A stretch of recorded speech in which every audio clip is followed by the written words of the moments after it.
the stage. He started playing university bars in his hometown of Kingston with a band he formed with some friends called the Tragically Hip.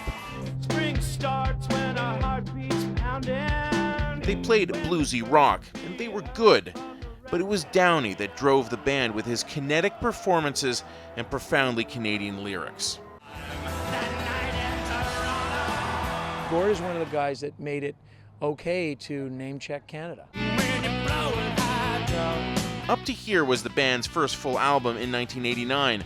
Downie's lyrics were powerful, poetic, and over the years he wrote songs that would become Canadian anthems. And a lot of these songs just have had such incredible impact on Canadians. They always will.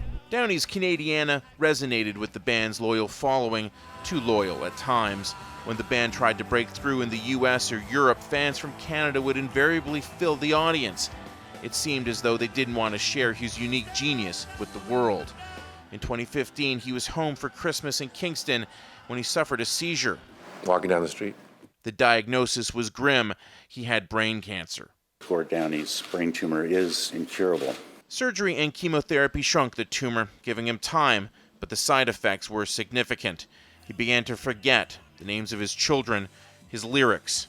He had to write things down on his hands, but it didn't stop him from making music. I'm a stranger. In 2016, he released his last solo project. The Secret Path was about a First Nations boy who died from hunger and exposure, trying to escape from a residential school in the 1960s. They wanted to change us. It's a remarkably dark and tragic story, and it hit an emotional chord in Downie. Sadly, it would be his last significant release. But that summer, he hit the road again with the Hip. That tour would go from coast to coast, sold out arenas at every stop, feting Downie and the band he helped put on the map. The last show of the tour, fittingly, was back in the city where it all began. This is a night where all of Canada is descending on Kingston. And that's where the hornet started. The show was broadcast across the country. 1 in 3 Canadians watched it, or rather, Downie, strutting around in his shiny suit and fedora. You are a